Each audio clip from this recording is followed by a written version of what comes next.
For 2 long years, one ordinary woman walked into a city hospital every single month to give away a piece of her own life for free. She never asked for money, she never left her name, and she never knew whose face she was saving. She was just a poor roadside corn seller, a woman the wealthy looked down on every single day. But she possessed something money could never buy. A rare life-saving gift running through her veins. And while the world treated her like she was completely invisible, the universe was quietly preparing a reveal that would shake the city's most powerful family to its very foundation. Now listen carefully to how everything unfolded. The morning sun always found Grace Okafor long before it reached the gleaming glass towers of the financial district. Standing at the edge of the dusty metropolitan roadside market, Grace fanned the glowing charcoal beneath her heavy iron mesh. The sweet smoky scent of roasting corn and savory bean cakes rose into the humid air, drawing the early morning commuters, laborers, and motorcycle taxi drivers. Grace wiped a bead of sweat from her forehead with the edge of her faded blue apron. She was a woman of quiet dignity with calm, deep-set eyes that carried the heavy weight of an old sorrow. Years ago, Grace had lost her own infant daughter to a sudden illness, simply because she could not afford the basic medical fees at a private clinic. The pain of that loss had never truly left her heart, but instead of turning her bitter, it had turned her deeply kind. "Sister Grace, your corn is the only thing that tastes like home in this crowded city," a passing driver shouted, tossing a few coins onto her small wooden table. Grace smiled softly, wrapping the hot corn in a clean husk. "May your road be smooth today, my brother," she replied, her voice soft and steady. By mid-morning, when the market became a roaring sea of voices and honking horns, Grace quietly pulled off her apron.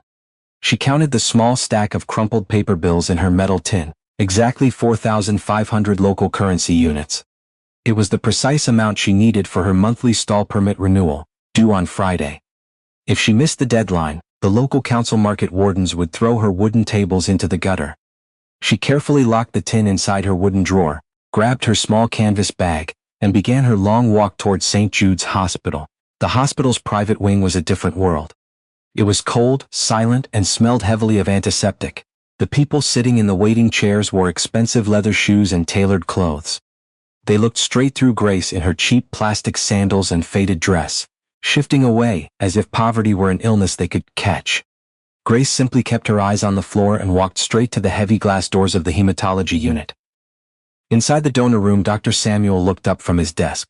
His tired eyes lit up with genuine warmth the moment he saw her. "Grace," the doctor said, standing up to pull out a comfortable chair for her. "You are right on time. 24 months in a row. I was hoping you would come." "I promised I would always come, doctor," Grace said softly, rolling up her sleeve to reveal a small cluster of tiny faded puncture marks on the inside of her arm. "How is the little boy? Is he growing well?" Dr. Samuel sighed, a mixture of professional strictness and deep emotion in his eyes. "You know the hospital data privacy rules, Grace. I cannot give you his name, and I cannot tell you who his family is. All I can tell you is that he is 5 years old. His body cannot make enough healthy blood on its own, and your blood type is an absolute miracle." Grace nodded respectfully. She knew her blood was incredibly rare, a unique type known as the Bombay phenotype, found in only 1 out of hundreds of thousands of people. When the hospital had run a public screening 2 years ago, Grace had registered. Ever since, her monthly donations had been the silent anchor keeping an unknown child alive. "I don't need to know his luxury," Grace whispered as the nurse gently inserted the sterile needle into her vein. "I only need to know that he wakes up tomorrow to play." As the dark red fluid began to flow into the plastic collection bag, Dr. Samuel watched the ledger. On the official hospital file, Grace was recorded only as donor G. Okafor. Her identity was locked away behind strict legal firewalls. At that exact moment, on the highest floor of the hospital's private penthouse suite, a man stood by a massive glass window, looking out over the sprawling city. David Vance, the billionaire CEO of Vance Global Shipping, carried a cold, unyielding aura. His tailored black suit was immaculate, but his face looked exhausted, cast in deep shadows of grief and heavy worry. Since his wife had passed away 3 years ago, David's entire world revolved around his 5-year-old son, Noel. The door clicked open, and a nurse wheeled a small bed into the room. Little Noel lay beneath the white sheets, his pale face looking incredibly small, but his small eyes were bright. Connected to his arm was a fresh IV line, delivering the life-saving fluid that had just come from the donor clinic downstairs. David immediately walked over, sinking into a chair beside the bed and taking his son's small, fragile hand. "How do you feel, champion?" David asked, his voice cracking slightly, losing all its corporate hardness. "I feel warm, Daddy," Noel whispered, smiling weakly. "The angel gave me her strength again." David pressed his forehead against his son's small hand. For 2 years, an anonymous person had been keeping his son alive, refusing every offer of financial reward he sent through the hospital administration. David had billions in the bank, a fleet of massive ocean freighters, and thousands of employees, yet he was completely dependent on the silent mercy of a stranger he could not find. The door burst open suddenly, breaking the quiet warmth of the room. Beatrice, David's glamorous and fiercely ambitious sister-in-law, stepped inside. She was draped in expensive gold jewelry, her high heels clicking sharply against the polished floor. As a top director in the city's urban development sector, she exuded a cold aura of absolute class superiority. "David," Beatrice said, completely ignoring the sleeping child as she dropped a heavy leather corporate file onto the side table. "We need your final signature on the city center redevelopment project. The bulldozers are ready. We are clearing out that disgusting, filthy roadside market outside the financial district on Friday morning to break ground on our new luxury shopping plaza." David didn't even look at the papers. His eyes remained fixed on his son's pale face. "Not now, Beatrice. My son is recovering." Beatrice rolled her eyes smoothly, crossing her arms. "David, you cannot let your life stop because of this boy's weak health. The city needs to be cleansed of those illegal street vendors and poor squatters. They are an eyesore to our corporate image. We are removing them all by force if necessary."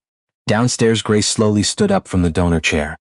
Her head felt slightly light, a natural side effect of the donation. The nurse handed her a small, traditional paper cup containing juice and a small wrapped snack. Grace carefully slid her blue hospital donation tracking card, stamped with 24 consecutive blue ink dates, back into her small canvas bag. She walked out of the hospital gates, ready to return to her hot charcoal grill to earn the rest of her permit money. But Grace had absolutely no idea that this month, the boy's billionaire father had quietly sworn an oath to break every single privacy law in the city just to track her down. The scorching afternoon sun baked the red dust of the market square as Grace stepped off a shared motorcycle taxi. Her head still throbbed slightly from the blood donation, but there was no time to rest. In the market, if you do not stand by your fire goes out and your belly goes empty. She returned to her small stall, immediately tending to the glowing embers of her charcoal grill. Within minutes, the comforting, rich aroma of roasting corn filled the air again. Grace reached into her apron pocket, her fingers brushing against her stamped blue hospital card. It brought a quiet smile to her lips. She might be just a poor vendor to the rest of the city, but she knew that somewhere out there, a little boy was sleeping peacefully because she had strength to give. "Look at her, smiling at charcoal while the world is about to swallow us whole," a voice sighed. It was Mama Tunde, an elderly woman who sold fresh tomatoes from a woven basket right next to Grace's stall. Mama Tunde's hands were calloused and her face was lined with the deep exhaustion of a lifetime of hard labor.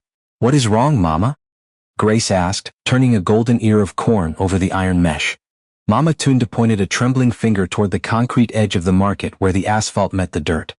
"The city council trucks came back while you were gone, Grace.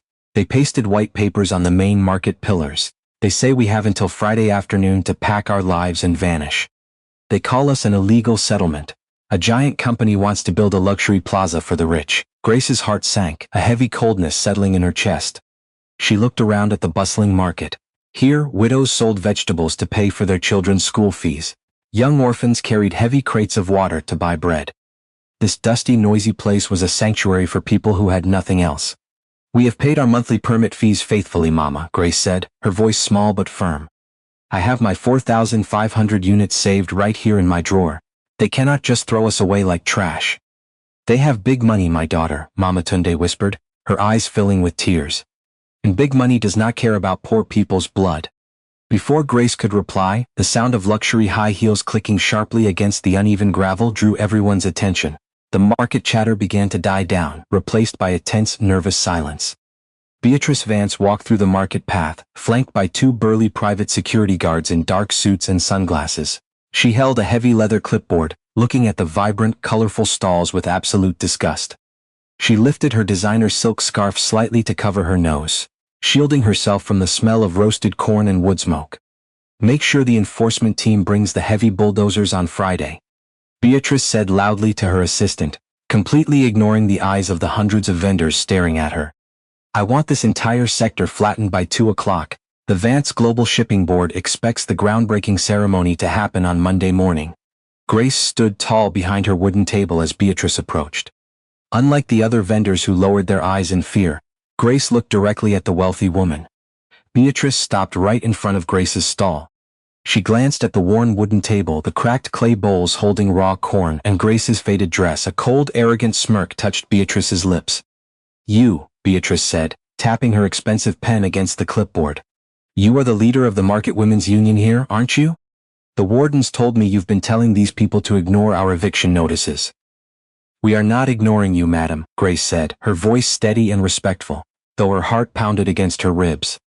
"We are only asking for fairness. We are registered vendors. We pay our permits. We are not criminals. We are only trying to feed our families." Beatrice laughed, a sharp metallic sound that carried across the quiet rows of stalls.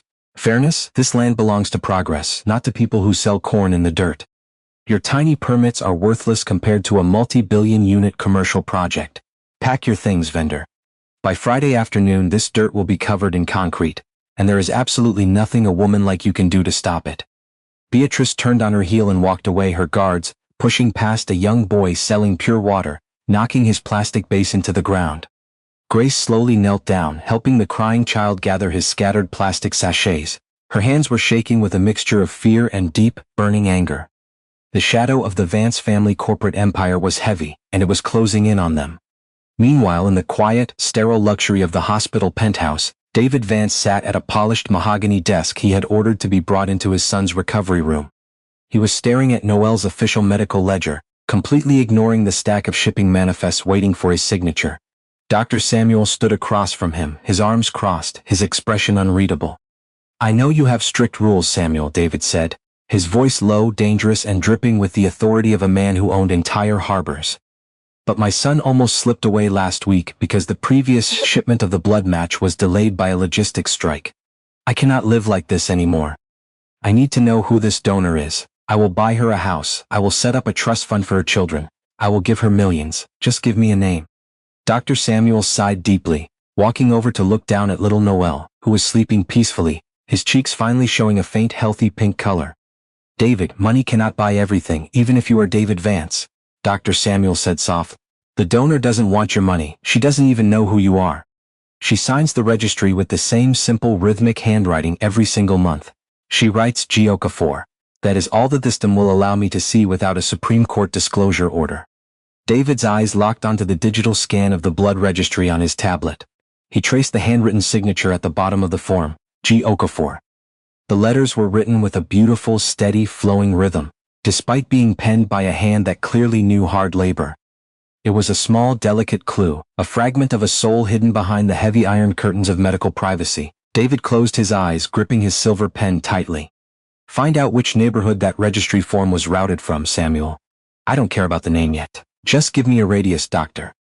Samuel hesitated, looking at the desperate father, then slowly spoke. "The mobile collection unit that processes her blood always registers its baseline data at the Central Financial District substation, right at the edge of the old Metropolitan Market." David looked up, his sharp eyes narrowing. And by tomorrow Beatrice's grand plan would place her directly in the path of a woman she thought was entirely powerless. Wednesday morning arrived with a suffocating tension hanging over the roadside market. The threat of Friday's demolition was no longer a distant rumor. It was a loud, ticking clock. Grace spent the morning working twice as hard, her arms aching as she lifted heavy sacks of fresh corn from the delivery trucks.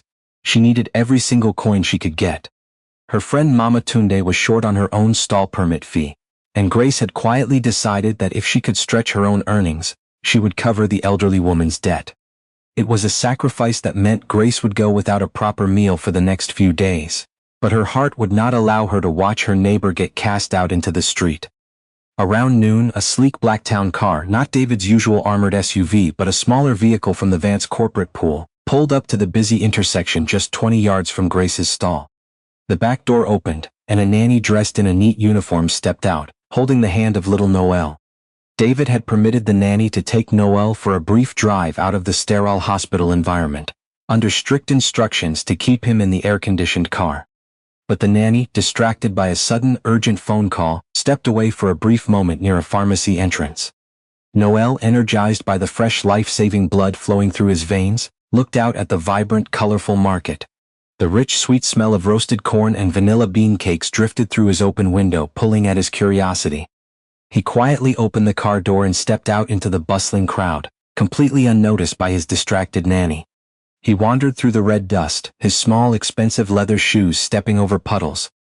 The loud shouting of the traders scared him slightly. He began to panic, turning around only to realize he couldn't see the black car anymore. Tears welled up in his bright eyes. He stumbled forward, bumping directly into the rough wooden edge of Grace's table. Grace looked down. Her motherly instinct instantly flared as she saw the small, pale boy in pristine clothes, looking completely lost in the chaotic market. "Oh, hello little champion," Grace said softly, her voice instantly dropping into a soothing, warm melody.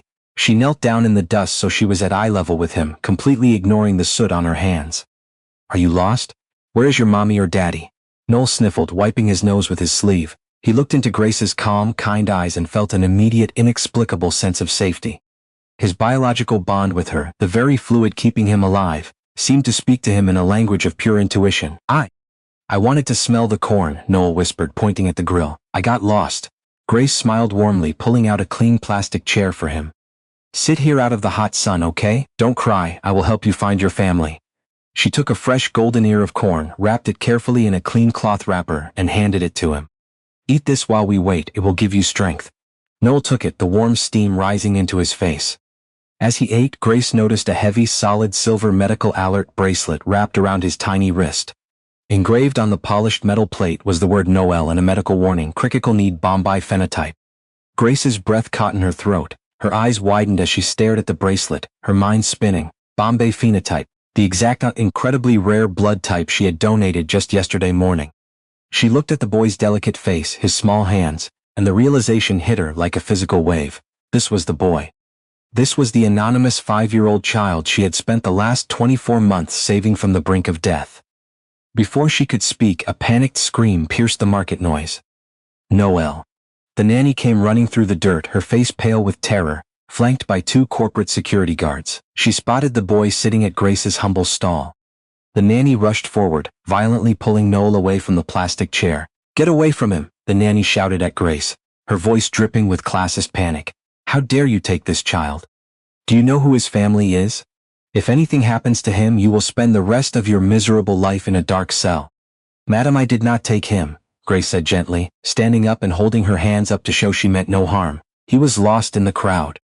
I only gave him a safe place to sit and some food. He doesn't eat garbage from the street." The nanny snapped, snatching the wrapped corn from Noel's hand and throwing it carelessly into the dirt. Noel began to cry loudly. "No, she's nice, she's the angel." The guards pushed Grace back roughly, her hip slamming against her wooden table, rattling her small metal money tin. They dragged Noel away, rushing back toward the waiting car. As Noel was pulled into the back seat, he looked out the window, his eyes locked on Grace, who was standing alone in the dust.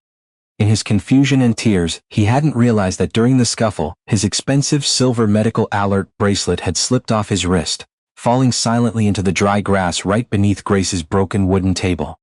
Grace slowly walked forward, her heart pounding frantically against her ribs. She reached down into the grass and lifted the heavy silver bracelet into her palm. Her hands shook violently as she traced the engraved name. As Grace held the silver bracelet up to the light, she had no idea that this beautiful, precious object was about to become her greatest curse.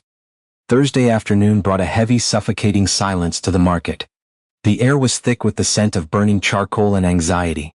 Word had spread that Beatrice Vance had officially signed the final executive clearance order, and the city enforcement trucks were already parked down the boulevard, waiting for the Friday deadline.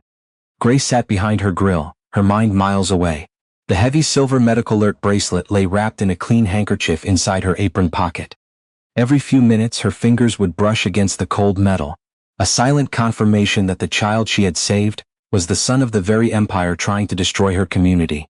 She didn't know how to reach David Vance without being blocked by security guards, but she knew she had to try. "Hey, you, the corn seller!" A sharp, arrogant voice shattered the quiet hum of the market. Beatrice Vance marched down the market aisle, surrounded by 4 uniformed city wardens and 2 private corporate security guards. Her face was twisted in a mask of absolute fury. The market women quickly scrambled out of her path, knocking over baskets of peppers and dried fish in their haste to avoid her wrath. Beatrice stopped directly in front of Grace's stall. She didn't just look disgusted today. She looked dangerous. Where is it? Beatrice demanded, slamming her designer leather handbag onto Grace's wooden table, causing the metal coin tin to jump. Where did you hide it, you thief? Grace slowly stood up, keeping her posture straight and her arms at her sides. Good afternoon, madam. I do not know what you are talking about. I have hidden nothing. Do not play innocent with me. Beatrice screamed, her voice echoing off the concrete pillars of the nearby underpass. The entire market grew dead silent. Hundreds of vendors stopped working, their eyes locking onto the confrontation. Yesterday my nephew Noel was found at your disgusting little stall. After he was dragged away from this filth, his father realized his custom-made, solid silver medical alert bracelet was missing. It is a family heirloom, worth more than this entire market, and everything you will ever earn in your life. Madam, the boy dropped it during the confusion. Grace explained calmly, her voice steady despite the tremor in her knees. I found it under my table after they left.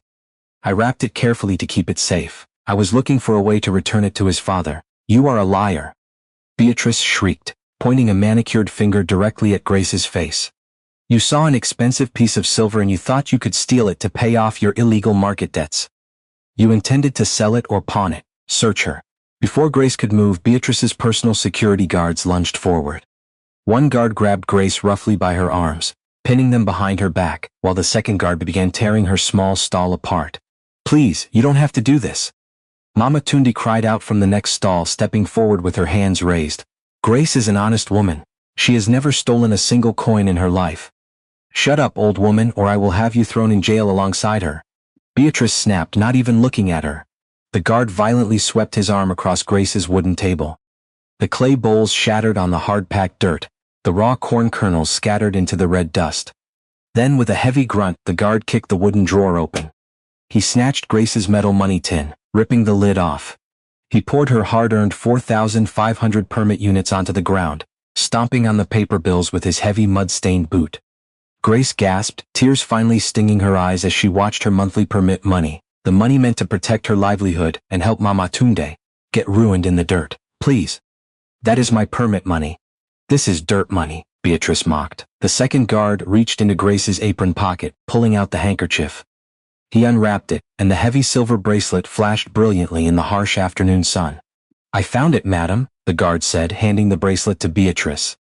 Beatrice held the silver piece up for the entire crowd to see. Look at this, the proof of a thief. You thought you could rob the Vance family and get away with it? She turned to the city wardens standing behind her. I am changing the order. We are not waiting until Friday afternoon. This woman is a criminal, and this market is a breeding ground for lawlessness. Bring the heavy equipment now. Tear this stall down immediately. No, please. Grace cried out, struggling against the guard's iron grip. The boy was lost. I saved him. I saved his life. Beatrice laughed, a cold, venomous sound. You? A pathetic, penniless corn seller saving a Vance? You are nothing but a parasite clinging to the edge of our city. Tear it down. One of the wardens walked up to Grace's main structural post, the sturdy wooden beam holding up her zinc roof, and kicked it violently. With a loud, splintering crash, the roof collapsed, shattering her charcoal grill and burying her remaining food under a cloud of gray dust and broken wood. Grace sank to her knees in the dirt, her hands covering her face as her life's work was completely demolished before her eyes. The surrounding crowd watched in complete horror as Beatrice raised her pen, aggressively signing the immediate, total demolition order for the rest of the market blocks. By tomorrow morning, the bulldozers will finish the rest of this filth, Beatrice whispered coldly, tossing the signed order onto Grace's ruined, dusty apron. Consider this your final eviction. The dusty wind swept across the ruined remains of Grace's stall, lifting the signed demolition paper and tumbling it into the red dirt. The market women gathered around her in a silent, grieving circle, but no one dared to speak. The raw display of Beatrice's corporate power had left them utterly terrified. Grace sat on the ground, her fingers buried in the dirt as she slowly gathered the scattered, crushed corn kernels. Her dress was stained with soot and her knees were scraped, but she did not cry anymore. The tears had dried, leaving behind a cold, burning clarity. She pulled her canvas bag from beneath a broken piece of zinc roofing. Inside, untouched by the chaos, was her blue hospital donation card. Grace, my daughter, you must leave this city. Mama Tunda wept, kneeling beside her and wiping the dust from Grace's shoulders. Beatrice Vance is a woman who kills without a knife. If you stay until tomorrow, she will use the police to destroy your body the way she destroyed your wooden table. I am not leaving, Mama, Grace said, her voice dropping into a low, unshakable register. She stood up, shaking the dirt from her skirt. She took my money, she broke my wood. But she does not own the air I breathe, and she does not own the truth. Meanwhile, in the quiet, high-tech security room of Vance Global Shipping, David Vance stood before a wall of glowing monitors. His eyes were bloodshot, his tie loosened. Beside him, Dr. Samuel watched the screen anxiously. On the central monitor, a digital tracking map was flashing. David had bypass ordered a geolocation trace on the missing silver medical bracelet's internal tracking microchip. The digital pulse had been dead for hours, but its last active ping had bounced off a cell tower exactly at the perimeter of the central roadside market. The bracelet was there, David, Dr. Samuel said quietly. Noel told the truth, he didn't lose it at the pharmacy, he wandered into that market. He keeps talking about an angel who smelled like vanilla and wood smoke. He says she gave him a golden food that made him feel strong. David leaned his hands on the desk, his jaw clenched. A vanilla and wood smoke smell. Samuel, that is the smell of traditional roasted corn, the kind they sell on the roadside. Suddenly the security door slid open, and Beatrice stepped inside looking flushed and triumphant. She tossed Noel's silver bracelet onto the desk right in front of David. You can thank me later, David, Beatrice said smoothly, crossing her arms and smiling. I found your son's bracelet. A disgusting thieving market woman had hidden it in her apron pocket. She was trying to extort us or sell it to a pawn shop. I had her stall flattened on the spot, and the city enforcement team is moving the heavy bulldozers into position for tomorrow morning. David didn't look at Beatrice. He slowly picked up the silver bracelet. His eyes locked onto the polished metal surface, noticing a thin smudge of gray wood smoke and ash on the side of the clasp. You found it, David said, his voice terrifyingly calm. Did she give it to you? Give it to me? Of course not, Beatrice scoffed, checking her manicured nails. She lied through her teeth, claiming she was keeping it safe because she saved Noel. The arrogance of these street people. I had my guards teach her a lesson. I poured her illegal coins into the dirt and broke her structure. We are wiping that entire market off the map by tomorrow afternoon, David. Our investors are thrilled. David's hands began to grip the edges of the desk so tightly his knuckles turned entirely white. A strange, suffocating tension filled the security room. Beatrice? David whispered, his voice dangerously low. Did you ask for her name? Why would I care about her name? She's a criminal, Beatrice snapped. David slowly turned his head to look at Dr. Samuel. The doctor's face had gone completely pale. Samuel immediately pulled up the hospital hematology ledger on his tablet, his fingers trembling as he opened the anonymous donor file for donor G. Okafor. He held it next to the city council market registry list that Beatrice had used to sign the demolition order. At the bottom of the market registry was the signature of the market union representative fighting the eviction, Grace Okafor. David looked at the medical file, then at the map of the roadside market, and his hands began to shake. The handwriting was identical. The elegant, rhythmic, flowing letters of the woman, who had signed the donor registry for 24 months, were exactly the same as the signature of the woman whose livelihood Beatrice had just crushed into the dirt. My God, Beatrice, Dr. Samuel whispered, dropping his tablet onto the desk. Do you know what you have just done? Beatrice frowned, looking between the two men, her confidence slightly wavering. What are you talking about? It's just a poor market vendor. David slowly stood up, his towering frame casting a massive, terrifying shadow over his sister-in-law. The cold corporate billionaire was gone. In his place stood a father whose soul was burning with absolute horror. He looked at the medical file, then at the map of the roadside market, and his hands began to shake. Friday morning arrived like a heavy iron curtain dropping over the city. The air was thick with the scent of wet dust and exhaust fumes. By noon, the edge of the roadside market looked like a battleground. 3 massive yellow city enforcement bulldozers sat at the entrance of the market square, their massive diesel engines idling with a deep, low rumble that shook the plastic chairs and wooden tables of the surrounding traders. Beatrice Vance stood on a raised concrete platform near the underpass, surrounded by a dozen uniformed city wardens and her private security detail. She wore a pristine white designer suit and dark sunglasses, looking down at the crying market women with absolute victory in her eyes. Move them back. Beatrice ordered the wardens, her voice amplified by a megaphone. Any vendor who stands within 10 yards of the structures will be arrested for obstructing city development. Start with the central block. Right in the middle of that central block stood the ruined remains of Grace's stall.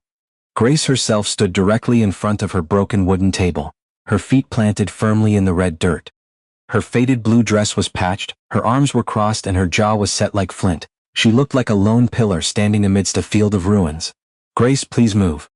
Mama Tunde cried from behind the security line, her hands clutching her head in terror.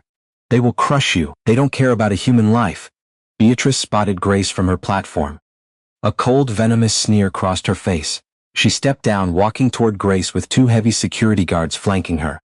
You again, Beatrice said, stopping just a few feet away, the dust from the idling bulldozers swirling around her expensive leather boots.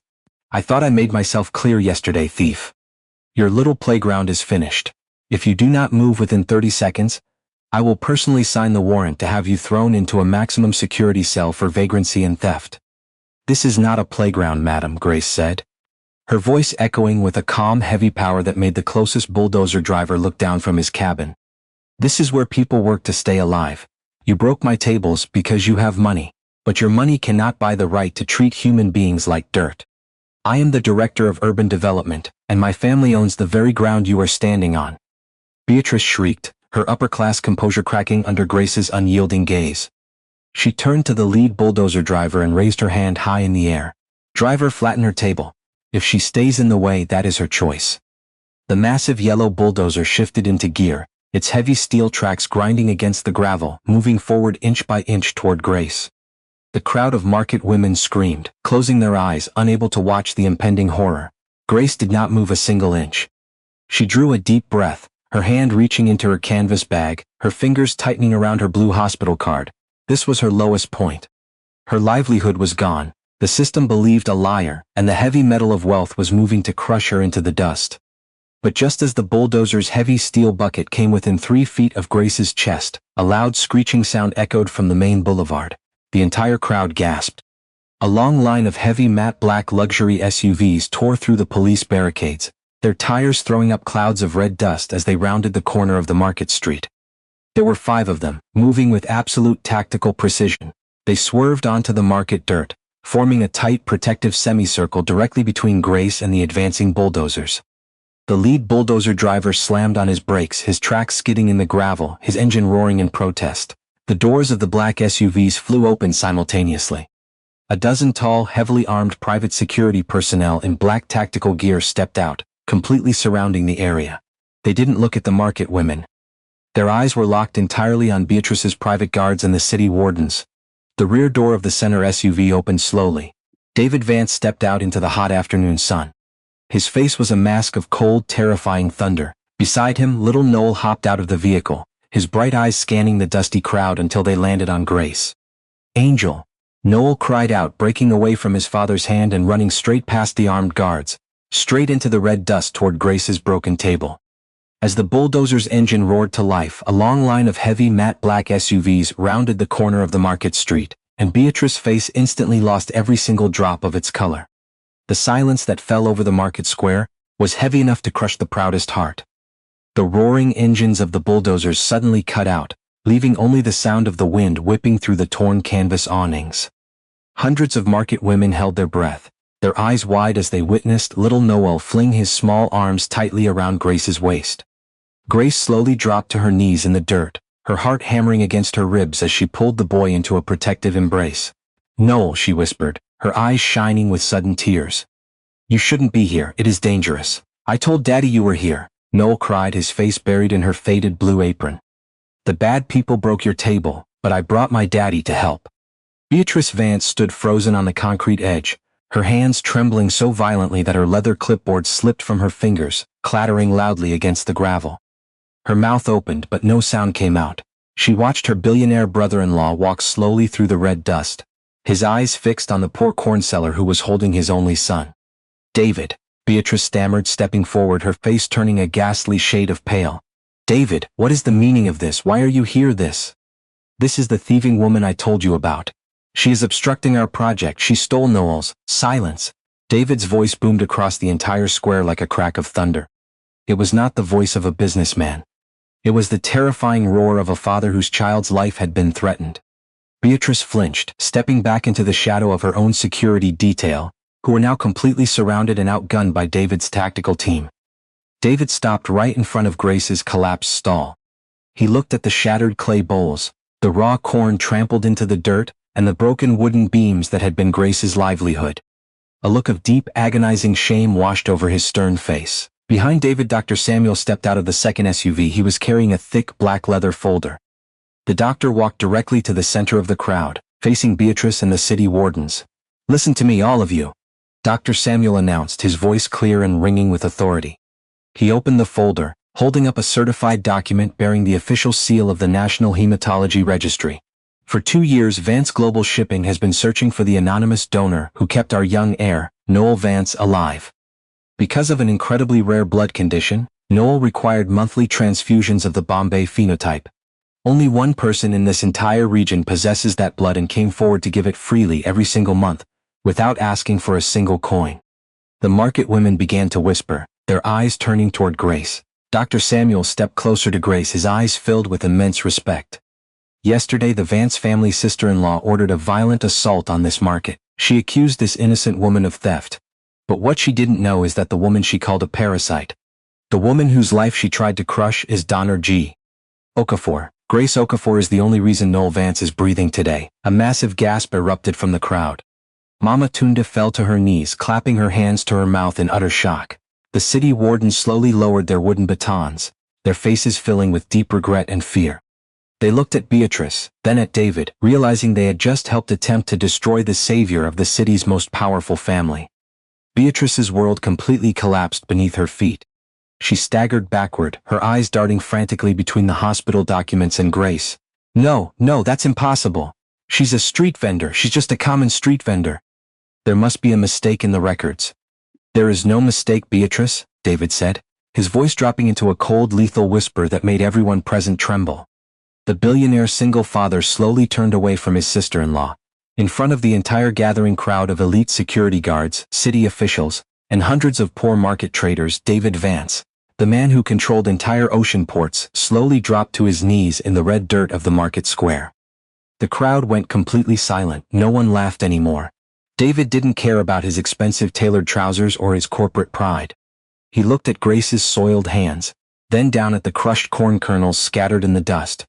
With trembling fingers, the billionaire began to physically pick up the scattered corn kernels Grace had dropped, gathering them into his own palm.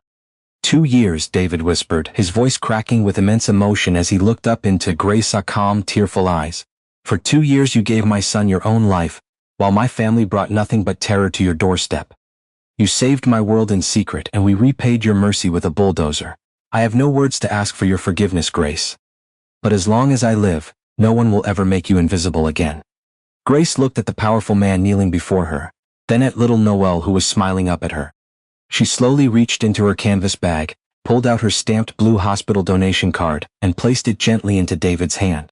The same people who had laughed and sneered at her poverty now could not raise their heads. Beatrice stood trapped in the center of the square, her white suit stained with the rising dust of the market, completely stripped of her arrogance, as the full weight of public justice finally descended upon her. By sunset, the heavy machinery had been cleared from the avenue, and the market square was breathing a new kind of air. The dust had settled, but the transformation that had taken place in the red dirt would be remembered for generations. The corporate consequences for Beatrice Vance were immediate and total. Within 2 hours of the market confrontation, David executed an emergency board directive, stripping her of her executive title within the Vance Global Commercial Division. Her government development clearance contracts were permanently revoked. Stripped of her influence, her false reputation destroyed, she was forced to issue a formal legal apology to the market union.